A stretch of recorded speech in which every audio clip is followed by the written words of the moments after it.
રટી ગયું તો મિત્રો માં વિડિયો એડિટ થઈ ગયો યાર ચા મસ્ત બની હમણાં પોસ્ટ આખા થઈ થેન્ક યુ મસાલો નાખેલો તો હું બધુંય નાખીને બનાવું એમણે પાણી વાળી હા ખબર છે કે એવડમ તો હારી નથી બનાવવાની गजब बेइज्जती है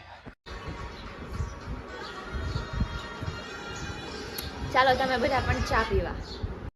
ભાઈને ચા નથી દેવાની ના વિડિયો બને મૂકવાની છે ને આપણે નીલભાઈ ના રિએક્શન જોઈએ કે કિંજલબેન ની ચા માં નવીનમાં બીજું બનાવ્યું ચા બનાવ્યું રોજ હું તારી હુઈ જાને કોઈ દિવસ બનાવતી નથી ચા ખોટું બોલમાં હું જ બનાવું આપણે આના રિએક્શન જોઈએ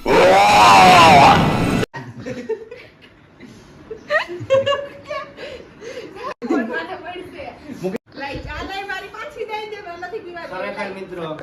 આ તો મજાકની વસ્તુ હોય બાકી અમારા કિંજલબેન છે ને બકવાસ છે હિન્દીમાં બનાવવાનું કહીએ આપણે સૌરવ જોશી જેમ પૈસા એક તો મિની વ્લોગ હે? કરતી હોય હે? તો ખબર ન પડે કેમ મિત્રો આને શું બોલા તું? નથી આવડતું બધાય જોયેલો હો મારો મિની